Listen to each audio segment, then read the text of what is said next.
Imagine a screen that's basically paper but refreshes with electricity, holds an image without power, and stays crystal clear even under direct sunlight.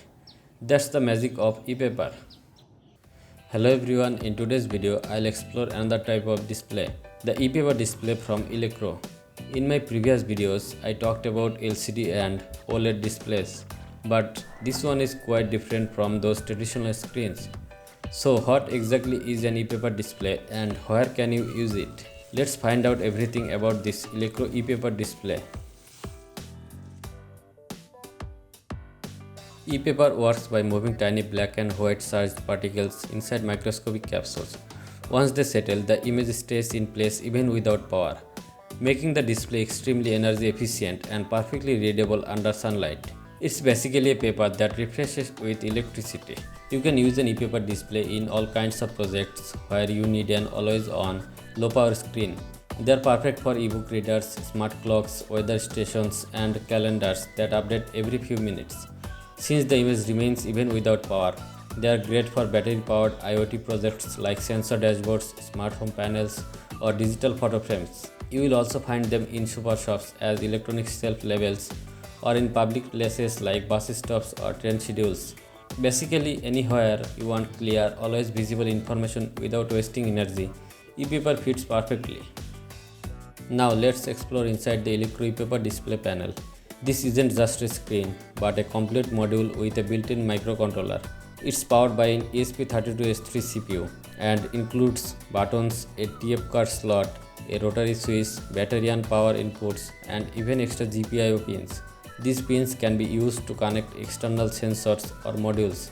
Elecrow designed this module to be compact, portable, and completely self-contained, so you don't have to deal with messy external wiring.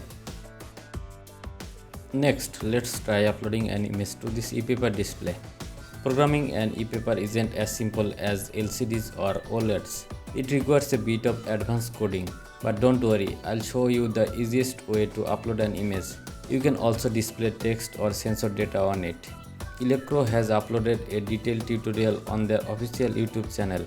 Definitely check that out if you want to go deeper. So, how do you upload an image to this display? This is a monochrome 4.2-inch display with a 400 by 300 resolution, meaning it only supports black and white images. To show any picture, you must maintain this 4:3 aspect ratio. Here is the full Arduino code to display an image. It might look a bit complex, but don't worry, you will only need to modify the EPD show picture function. The code uses a C-array image file, so you will have to convert your own JPG or BMP image to a C-array format. To do that, use this software image to LCD. Open your 4:3 image, convert it and save it as a C-array file.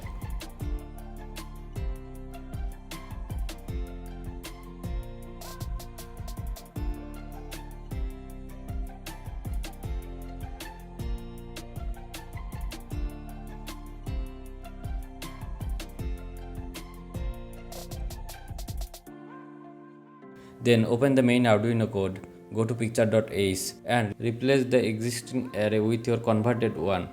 After that, just follow the upload steps as shown.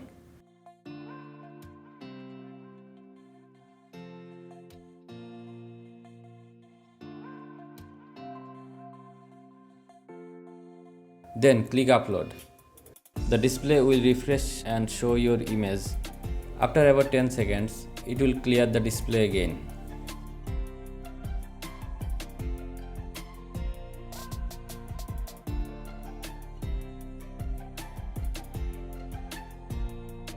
If you want to keep the image permanently, simply disconnect the power.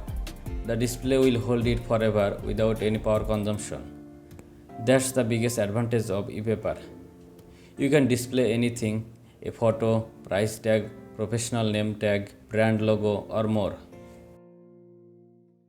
Here is another example, a code that shows time, date, and weather data via Wi-Fi. Upload it and you have got yourself a smart desk calendar. Just remember, this one needs a power source or battery to refresh the data. The cool thing about e-paper is that it only consumes power when refreshing. Once the data is on screen, it stays there with zero energy usage. So even if you disconnect the power, The screen will still show the last uploaded data or image. The Elecrow E-paper display is honestly one of the coolest screens I have ever tried.